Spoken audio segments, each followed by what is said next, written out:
That's not going to work, is it? Flipping heck. Oh. Okay. Hello, everybody. Is everyone all right? Everyone handling the pre-apocalypse well? I know I am. Yes, hello, everybody. I hope everyone was all right. I hope everyone's October was all right. What is going on today? Flipping heck. So yes, my name is Ben, and this is my October reading wrap-up. And yes, let's just get on with it, shall we? Right, let's just get on with it then. So this month, I ended up finishing 7 books, which I want to talk about. And they're all a bit kind of like random, like, oh, I read these books. Oh, right. Because I did have a plan for October. I'm shouting at you, sorry. I did have a plan for October, but unfortunately, I got sidetracked. So yes, I had like a birthday month project book, which I barely made a dent in and stuff. But I just got distracted, you know. I just got distracted. So yeah, so I read a lot of contemporary fiction, which is interesting. And I think I needed it. I think I needed to read a lot of contemporary fiction, just because if you've watched my channel, you know that generally I read a lot of like classics, and then if it is sort of modern stuff, then literary fiction. And yes, I just needed some books which were kind of less like that. Although having said that, a lot of these are kind of like but yes. So the first book that I read was this. Weather by Jenny Offill. If I were a butterfly, and thank you, Lord, for giving me wings. No, if I were a booktuber who made a lot of content and made lots of video essays, then I would want to do a video comparing this to... Yeah, I'd want to do a video comparing this to Duck's Newberry Port, because I was just struck by the similarities with them. Now, obviously, there are clear differences between them. And not just that, but just in terms of style as well. If you can see, lots of white space and lots of kind of, white space and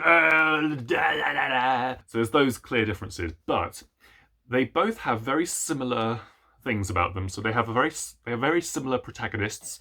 They have very similar themes. They're set around the kind of like the same time. Yeah, I just found it interesting. And if I were a booktuber who did video essays, I'd do a very kind of in-depth video essay about, oh, well, let's do this. Oh.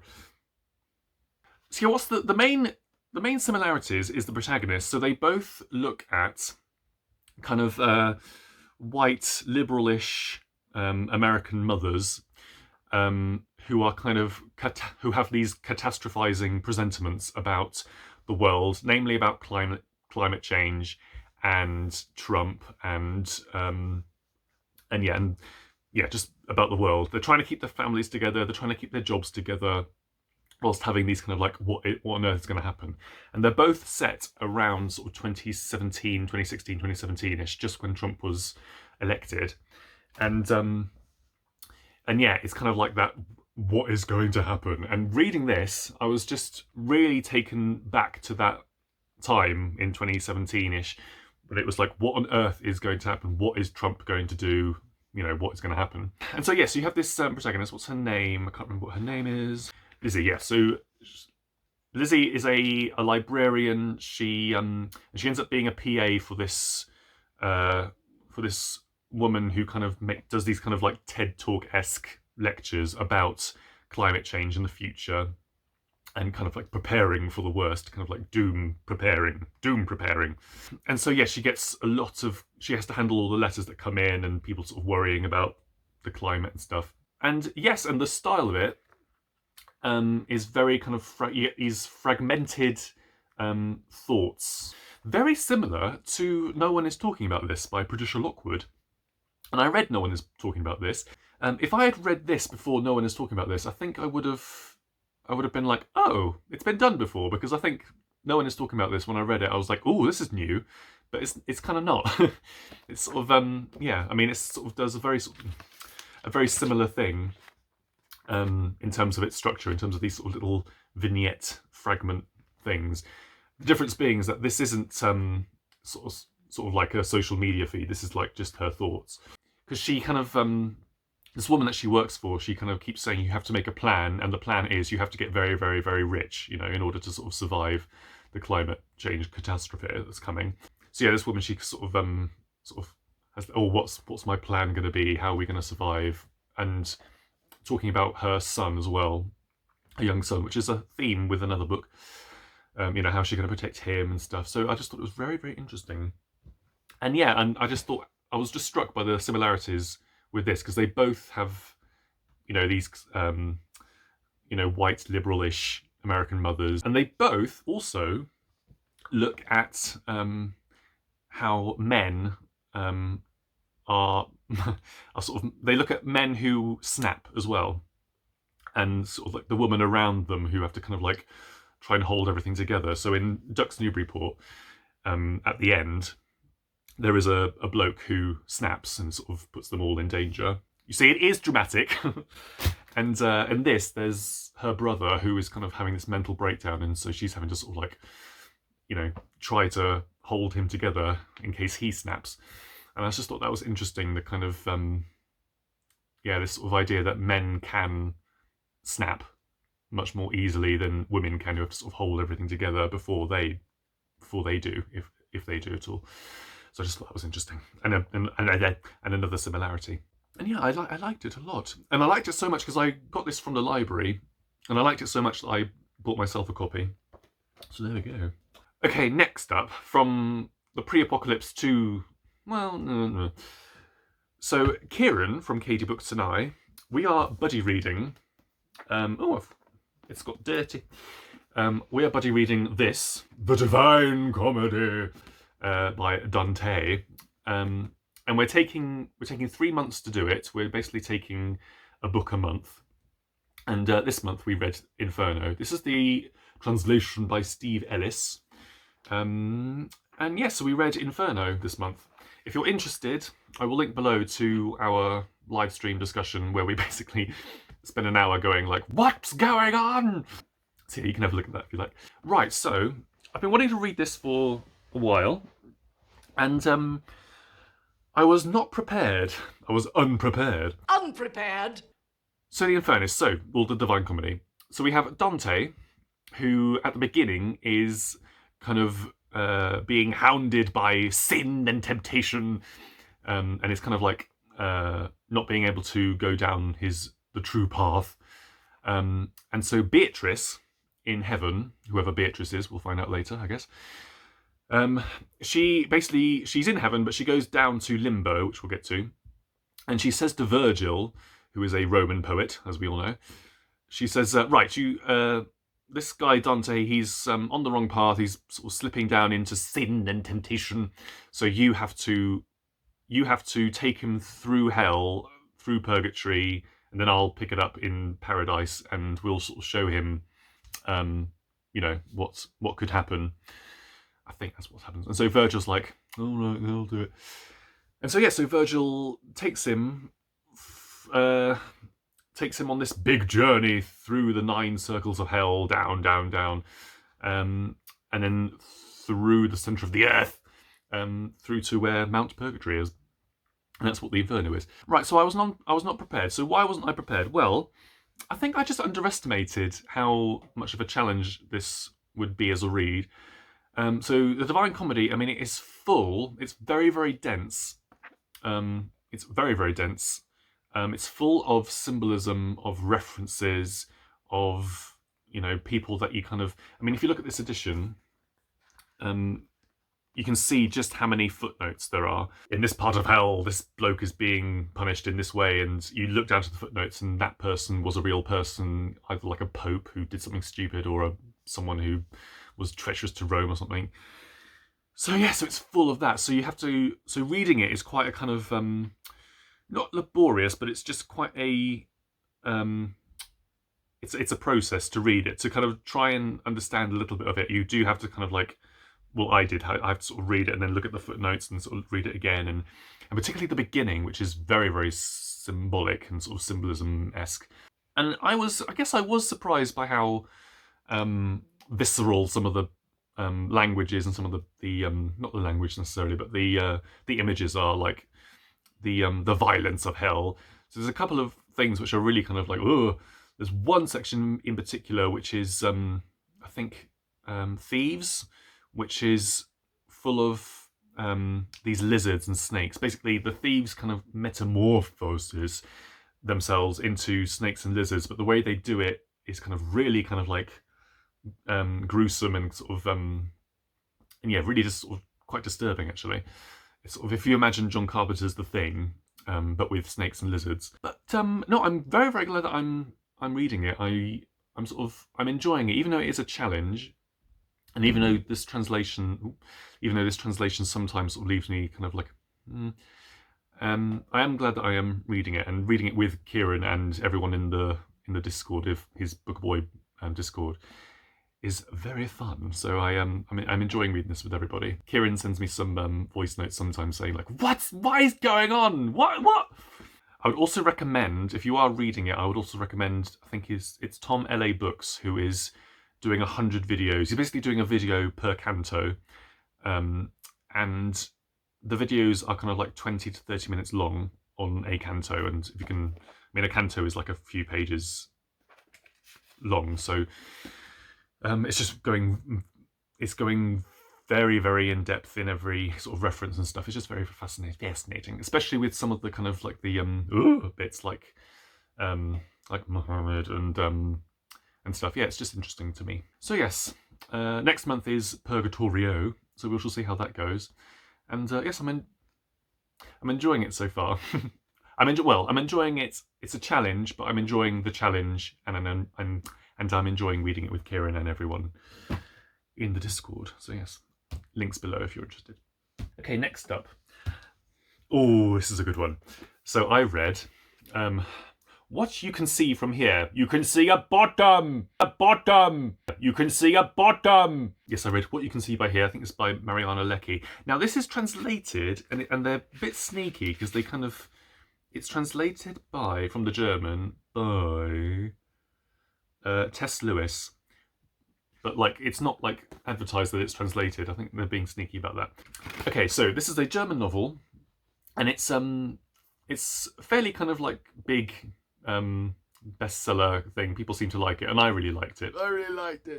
So much. This is another one that I got from the library and then had to go straight out and buy it for myself, because I think this is going to be one of my favourite books of the year, because I was just like, oh, I like this book. Okay, so this book is set in a small German village, I think in sort of around the 80s, I think. And it's basically a love story, but it's a very low-key love story, set in this German village, which is full of these sort of peculiar, not quirky, but sort of peculiar off-center characters. Some people describe this as a magic realism novel, and before you run away screaming, like, I suppose there's elements of it, but this is not 100 Years of Solitude. It's like it's very subtle. The magic realism is very, very subtle. A bottom! So basically, it centers around Louise, I think that's what her name is, and when she's a child, her grandmother Selma, whenever she dreams of an okapi, is that how you pronounce it? Whenever she dreams of one of these animals, there is usually a death in the village shortly afterwards. And at the beginning of the novel, she dreams of an okapi, and word gets around the village, and everyone gets a bit kind of like, who's it going to be? Who's it going to be? And a day goes by, and people are like, oh, okay, nothing's happened. But then a death does happen, and it's this big, big tragedy. And then we cut then, we cut then to about 10 years later, when she's about 20. And the village is still kind of grappling with this tragic death. And then a group of Buddhist monks from Japan come out of the forest. Yes, Louise kind of gets the hots for one of them. And yeah, the book is basically about these two, this monk and this young woman, sort of trying to see if they can work out if they can have a relationship, or if not, it's sort of like, no. And then like her family kind of like helping her a little bit. It's about the lives in this community and how they kind of intersect and stuff. It's just really, really, I just really, really liked it. I really liked it. There's some really fabulous characters. I mean, Selma is the grandmother. She's like one of these sort of a character trope that I love. A character trope, just a type of character that I like, which is the kind of like the older, woman who's kind of a bit sort of stern and stuff, but she's sort of on your side sort of thing. I like that. There's also an aunt, an elderly aunt, who reminded me of my own aunt, who passed away a couple of years ago. What's her name? Is it Elspeth? Yes, Elspeth. Yeah, she just reminds me of my aunt who passed away a few years ago, and although sort of ramped up to 11, because she's just very kind of like a bit woo woo, a bit kind of like got some like weird ideas and stuff, and sort of yeah, and yeah, I just really loved it. I would really recommend it. It's an international bestseller apparently. In kind of tone, I'd say it's kind of similar, if you can imagine, because it's kind of not literary fiction, but then it's not really commercial fiction either. It sort of reminded me a little bit of Eleanor Oliphant, that kind of thing, although completely different subject matter and completely different genre, really. So yes, I just needed a love story. I think I was ready for a love story, and a low-key love story, not kind of on the nose. Nothing is on the nose with this novel, apart from certain kind of woo-woo bits. But yes, I would thoroughly recommend it because I think it is going to be one of my favourites of the year. Okay, oh right, okay, yeah. So the Booker Prize. So the Booker Prize. So I was hoping I was going to get round to reading 5 of the 6 shortlisted books, but unfortunately, I've now read 4, and I don't have time to read the other 2. So I have read No One Is Talking About This, The Fortune Men, and what's the other one? Oh, A Passage North. And now I've read Bewilderment by Richard Powers. And yeah, I was hoping that I would get to The Promise this month, but there was just no chance because the library was... So I've read Bewilderment. Now, Bewilderment was... this is one I was really looking forward to because it is by Richard Powers, and I was a big fan of The Overstory. Yeah, I was a big fan of that, and so yeah, I was really excited to read this one. And oh, Richard Powers! Yeah, I was a little bit disappointed by this novel, and I was disappointed because I just felt like it was a lot of things going on which didn't quite gel together, unfortunately. So the novel starts out, and I loved the opening. I loved this sort of the opening kind of premise of the novel, which is this father and son camping in the woods. They are both grieving for the mother who's died about sort of 5 years ago. The son has been diagnosed with being possibly on the autism spectrum. He possibly has ADD, he possibly has OCD, and also he has trouble regulating his emotions, so he gets these big kind of emotional meltdowns, which also can lead to quite violence as well. So he gets in trouble in school a lot. And to help with these kind of emotional outbursts, Theo, he kind of takes Robin on these kind of imaginative journeys to other planets. So Theo is an astrobiologist, which means studying potential life in outer space somewhere. And so he takes him on these imaginative journeys to these imaginative planets where there is sort of life happening. And it's kind of these places which are really sort of weird and bizarre, but are scientifically possible. So yeah, so they go on these sort of trips to these imaginative trips to these planets. And that opening, like sort of the first sort of 30, maybe 40-ish pages, I was like, oh, this is fabulous, because it sort of had everything that I loved about the Overstory. You know, they were camping in the woods, and there's, you know, nature writing, and the way that he can describe nature, forest, trees is kind of like amazing. Second to none. Yeah, like an interesting premise, interesting dilemma with this father and son dealing with grief, and a father trying to help, you know, a possibly neurodivergent son and everything. So I really like that.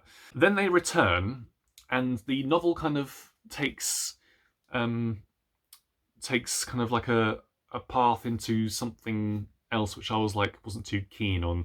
The main aspects of this novel didn't really hook me like the opening did, unfortunately. So this is set kind of in a near future dystopia.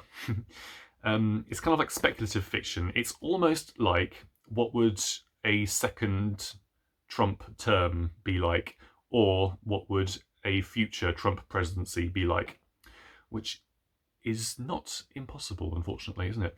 And yeah, it's this very sort of right-wing government. You can't be heard to criticize the government. And there's kind of much more clamping down on stuff. It's also a speculative novel in terms of its climate change situations going on. So particularly towards the latter half of the novel, you get like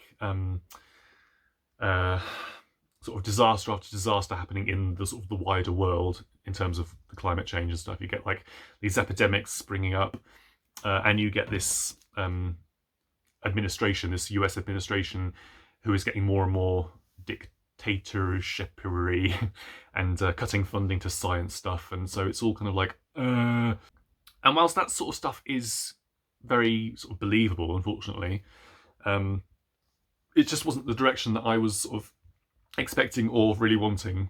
Also, the main bulk of this book has Robin, who is the son. He's put in this kind of experimental therapy whereby you can map someone's emotional state, and then you can go into this machine thing, and you can also map your emotional state to that person's state. So, which means that he can regulate his emotions, and that also means that kind of turns him into this kind of, from a child with severe emotional problems. It turns him then it doesn't just sort of help him regulate, but it then turns him into this sort of angelic, perfect Zen child,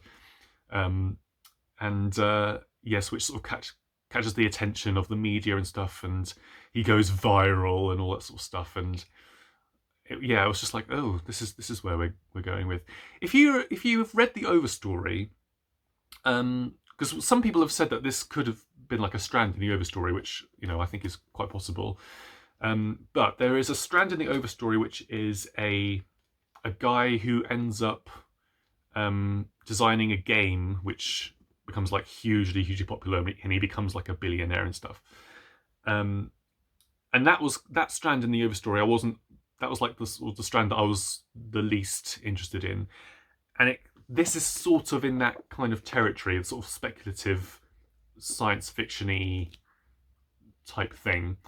And it really, I have had time to think about this novel a little bit, and I've seen an interview with Richard Powers that he did with Eric Carl Anderson, and him explaining like his reasonings for why he sort of took the novel in this direction.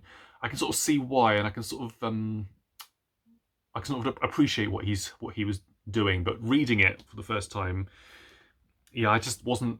From that opening, I was like, ooh, I'm really gonna enjoy this. I just wasn't a fan of where it was going, really, into that sort of speculative science fiction thing, because it's just lots of different ideas, and for me, they didn't really gel. However, they have gelled for a lot of people. A lot of people do really love this book, so it's possible that you will as well. So yeah, if you've read the overstory and you liked that strand, the game designer strand, then it's possible that you would love this. But if that one wasn't kind of your bag, then this might not be your bag. Having said that, I mean, Richard Powers is still Richard Powers, and his nature writing and the way he can describe a forest and the way that he can describe the other world chapters as well is phenomenal. So we shall see. So is it going to win the Booker? I have no idea, really. As I say, I've only read 4. I think, funnily enough, my favourite of the 4 that I've read is No One Is Talking About This. Oh my god! Stop! No. Oh god, here we go. And I think I'd like that. I think I would like that. I'd like to see that win, just because it is a divisive novel, and I think it is very, very different to the others and stuff, although people do hate it. If this one, I mean, yeah, I suppose. A Passage North would be like a safe choice for the Booker, I think. That would be like, yeah, because that's a very, very Booker pricey book. Oh, hello. And Fortune Men, I think I've said this before, but I need to reread that, really. The people's favourite, I believe, from what I've read, is The Promise, which I haven't read. And The Great Circle, I've no idea, really. shall I talk about this? Well, Eric Carl Anderson, speaking of him, he did this video, he did a prediction video of the winner. And in that video, he did this rant about this article that was in The Guardian about, basically about the judges. The article in itself is a fairly interesting read. It's about kind of the history of the prize and the controversies it's faced and how judges, how difficult it is for judges to kind of, judge the prize. And sort of near the end, it talks about the difficulties that arise when, just get my tea ready or my coffee ready, the difficulties that arise when you have a sort of divisive book. And apparently one judge from 2020 that the journalists interviewed, they said, whoever they were, they said that they didn't put forward Box Hill by Adam Mars Jones because of its sort of content, which is, I haven't read it, but it's very sort of factual content. And Shuggy Bain, which eventually won, they described it as being gay but not too gay. So the implication being that Box Hill was too gay, which is kind of like a weird thing to say. And then also it's sort of, the other thing connected with that is that they couldn't recommend it to friends and family. And it's a fair thing to rant about, isn't it? I mean, it's a pretty sort of silly thing to say. I mean, the actual thing itself, I can imagine that comment being made in a number of different ways, in a sort of like a jokey way, particularly if it was done by a gay man. The judging panel, I think one of them was gay, I think. And if it was that person, then I can imagine them saying it in a kind of like, in a sort of jokey way. I mean, the journalist says that they say it in a Riley way. It's still a bit less than smart to say it to a journalist in a print media article. If it wasn't by that person, or if that person isn't gay themselves, then yeah, it's sort of like a, well, what you on about? Yeah, I mean, particularly the thing that struck me was the I can't recommend it to friends and family, so therefore I can't, recommend it for the long list. And I was thinking, well, that sort of says to me, that's very illuminating to me, because that kind of shows that that judge in particular, one of their criteria was kind of accessibility with the novels, and if I can't recommend it to friends and family, then yeah, it's just sort of weird with the Booker Prize. I can imagine that as a criteria for like the Costa Awards, or even to a certain extent the Women's Prize for fiction. But for the Booker Prize, it's sort of, my feeling is that the Booker Prize is more to do with novels that sort of push the boundaries with form and structure and language. But in recent years, that's sort of not really been the case. But the article itself, I mean, it talks about that kind of struggle that the prize has had to kind of, the balance between picking novels which are really impenetrable but have sort of literary, break the ground with literary stuff but are really impenetrable, and then going for popular books which are more easy to read, and sort of being seen to sort of dumb down or tone down their decision making. So yeah, it talks about that a little bit. And yeah, and I think Eric got a message from the Booker Prize saying that in someone saying that would not be tolerated in a judge's meeting. So that's very much the judge, that's their own thoughts, by themselves. And also the article mentions, I can't remember their full name, but Wood, the person who sort of runs the Booker Prize, not the chair of the judges, but the person who runs the Booker Prize. They sit in on the meetings, and if someone says something, if they say something flippant or sort of surface level, they're like, well, what do you mean? So there's that to it. So yeah, I'm not really sure how seriously to take that thing, but it is a bit of a silly thing to say to a journalist, that a book can be gay but not too gay. And what is too gay? Does too gay just mean that there's a lot of gay sex in it? And I can't recommend it to my gran, because it's got a lot of gay sex in it. But then, you have winners before, like The Line of Beauty, which has a lot of gay sex in it. And Shuggy Bain is about abuse and about, terrible violence and stuff. It just reminds us that, because we like to think that these prizes are judged in this sort of ideal world where it's very objective and it's all about the literature and about, they're there. But of course, you can't do that. I mean, the judges change every year, and their own tastes do get in the way, and their subjectivity does get in the way. You can't get rid of your own subjectivity when it comes to art and literature. And it would be interesting, I suppose, as an experiment to see, if you had two separate judging panels who were given the same 150 odd books that were submitted, how many books would be the same on both of their long lists? How many would be the same on the short lists? And would you have the same winner overall? I very much doubt that you would. So there's a huge responsibility for a judging panel. And as this article shows, I mean, subjectivity does get in the way.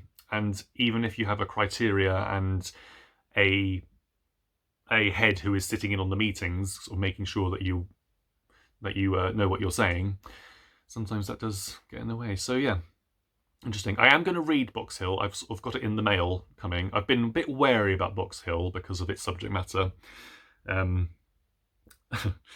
Saying all this, yeah, I'm just a bit wary of it. But I think I want to sort of see why. I want to see what it was that kind of made this judge, whoever they were, say, oh, I don't like it. I'm not going to recommend it to my gran. So we'll see. So, now for something completely different. I read Treasure Island by Robert Louis Stevenson. Well, I've never read this before. I really love this copy. I mean, Penguin Classics are Penguin Classics, but sometimes, I do like this one. Right, so I kind of had an ulterior motive to read this. But yeah, I'd never read it before and I wanted to read it, so I did. First of all, I'm really surprised by how short it is. It follows Jim Hawkins, who's this young boy who gets caught up in this mutiny, searching for treasure. Gets caught up with lots of pirates. Yeah, he's a cabin boy on this ship, which is searching for treasure on this island, and then there's a mutiny and everything. So it is interesting with books like this. I mean, you get books like this, like Treasure Island, like Frankenstein, like Sherlock Holmes, where they've become so sort of ingrained into popular culture and into our sort of consciousness that you sort of think that you know what the deal is with them, and like Christmas Carol and stuff like that. And Treasure Island, I mean, what do we know about Treasure Island if you haven't read it? Well, you know Long John Silver, you know Paces of 8, and you know like Yo Ho Ho and a bottle of rum, and what's the other one? Shiver Me Timbers and all that. This chair be high, says I. And it's all in it. It's like I was like, oh, that's that bit. Oh, there's that bit. And yeah, it's a very quick, very exciting adventure story. And yeah, I think you can recommend it to kids, like I'd say maybe like 10, 11-year-olds. I think they'd really like it because it's like, I mean, there are violent bits in it, but it's nothing worse than Avengers, But yeah, so I like the story. I mean, one thing I did like about it as well is that it really sort of like, it starts off strong and it kind of like goes. There's not really many places where it lags, because it kind of like gets on with it, and a very sort of scary opening as well with the blind guy and everything, and the black spot. So yeah, so I did enjoy it, reading it, and I will probably read it again at some point next year. Mwah! So yes, I would definitely recommend it. Okay, next up. So this is a book this is a book that I've had on my shelf for a couple of months, and I wasn't going to read it this month, but then this thing with Eric Carl Anderson, he mentioned this book in relation to all that Booker stuff. So I decided to read it straight away. So I read Rainbow Milk by Paul Mendez. Look at this cover. Woo! All right. So this is about a guy called Jesse, who is a young black guy, and he grows up in the West Midlands, not the West Country, the West Midlands, sort of near Dudley. And he is a Jehovah's Witness. And at the beginning of the book, he is basically discovered that he is gay, and he gets disfellowshipped. I think that's what the word is. And sort of his family sort of cast him out. And so he moves down to London, where he eventually becomes a sex worker.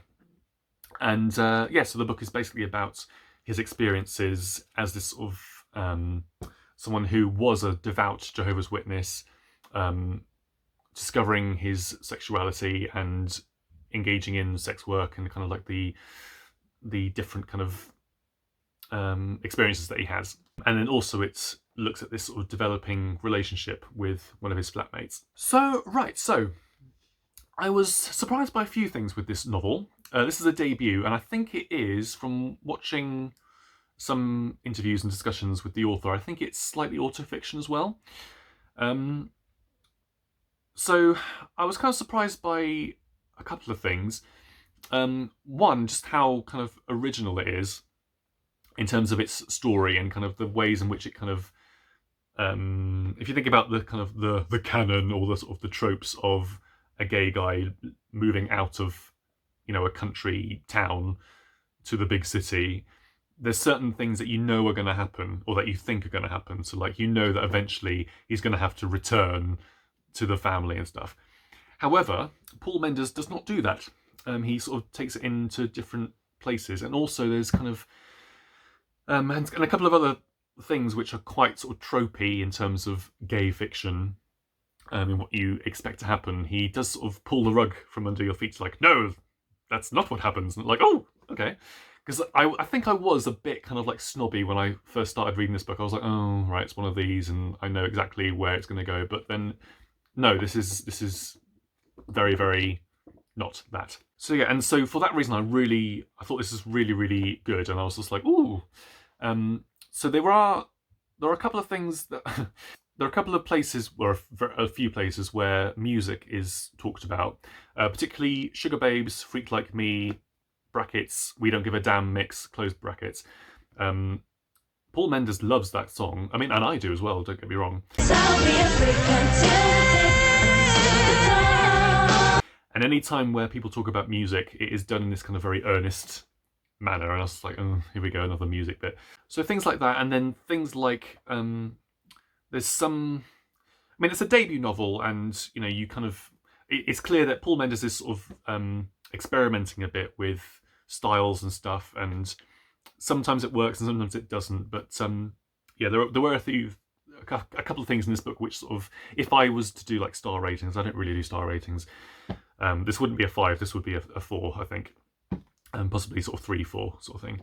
The last third is really interesting to me because, on the one hand, I mean, I don't want to give too much away, but on the one hand, I really loved a lot of the majority of the novel is set kind of around 2002-ish, and I loved like all the kind of references to pop culture around that time, like Sugar Babes and everything. I really love that, and like just going back to the good old days of gaydar and stuff.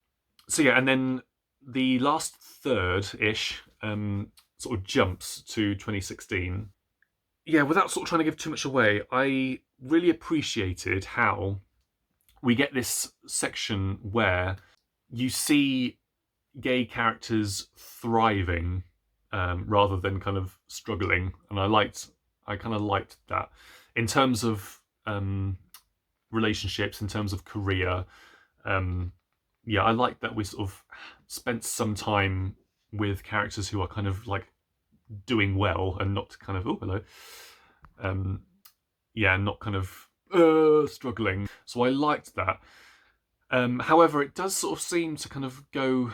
So it all gears up to this party in Suffolk with these kind of very insufferable, liberal, mostly arty people. And to me, I mean, there's some really interesting and sort of fascinating discussions about what being a person of colour in rural England, what that's like if you sort of, for a Londoner, black Londoner, for example, who goes to visit, a small village in Suffolk, which is predominantly white. I mean, I'm living right now in a sort of smallish town in Devon, and, it's very much very, very white. Yeah, and what that sort of feels like, and the kind of the gaze that happens, yeah, that was really interesting, and it's almost subject for a whole novel in itself, and that's kind of what I sort of not struggled with, but I was sort of like, oh, this feels like it could be the subject matter of a whole novel, and it's sort of tacked on the end, not tacked on the end, but just yeah, I don't know. But yeah, overall, I mean, it is a novel about this guy trying to find his identity, his sexual identity, his racial identity. Yes, now the text in it, it's very, very descriptive and graphic and sexually explicit. So it won't be for everyone. But no, I did really appreciate it, and I appreciated what Paul Mendez was doing, and I liked that it didn't go into the kind of usual sort of tropey areas that he was sort of wanting to kind of break out of that. I did appreciate the last third of these sort of characters kind of, things were going well. Even though there was clearly some things that Paul Mendez wanted to explore, and very sort of valid things that he wanted to explore. So yes, ultimately it is a bit sort of, I'd say it's sort of a bit messy, but it's still, I mean, it's still like really, really good. So yes, I would recommend it if you can stomach lots of gay sex. Okay, and lastly, we have a library book, and a bit of a sort of a, what's it called? An impulse read. I read Mrs. Death, Mrs. Death. Oh, this is by Salena Godden. Now, I don't really know much about Salena Godden. She's quite from what I understand, she's quite a popular poet, and this is her debut novel. And this is a really kind of interesting one. It's kind of like an experimental novel, but kind of using lots of different types of different writing. So it's like poetry and prose, and there's like bits which are like a film script in there. It's really quite sort of interesting. And yeah, it is about death. So you have this character called Wolf, who is writing a novel, or wanting to write something about death, because his mother died in a fire which is kind of resembling a fire very much like the Grenfell tragedy. And so she dies in that, and Wolf is sort of grappling with death and trying to sort of write about death. And in doing so, they come up with this idea that death is called Mrs. Death, and that she is an elderly black woman with a back problem. Yes, or like this homeless person, like the person who you would least expect to be death is death, because she sneaks up on you, doesn't she? And so yeah, so Wolf is writing Mrs. Death's sort of memoirs, sort of thing, and they do it in this very loose, wild, experimental way. Sometimes utilizing poetry, sometimes sort of doing song lyrics, and sometimes writing about themselves. It's quite meta as well. And Wolf as a character is clearly a substitute for the author, Salena Godden. So yeah, it's kind of wild and sort of very experimental and stuff. One thing that surprised me is that it's fiercely political, this book. It is very, very political, because there are sections which obviously talk about Grenfell, but then there's also things which talk about injustices, people who die because of injustice. So things like Sarah Reed and police brutality and sort of famous murder cases as well. It's kind of, yeah, it's got this sort of political edge to it, and particularly kind of towards the end as well. Yeah, I can't say that I was sort of like overwhelmingly kind of like overpowered by it, but I did appreciate it, and yeah, sort of the political edge to it sort of surprised me, and sort of it is very meta, and meta in also in the sense of its acknowledgements at the end. The acknowledgements at the end, to me, seemed like a part of the novel as well, and the acknowledgements kind of step into this sort of political kind of diatribe as well. So yes, it's a very interesting novel. I would recommend you pick it up from your library, or picking it up if you wanted to. Yeah, it's a very sort of powerful experimental book, and yes, I'd recommend it because I like it. Bear with.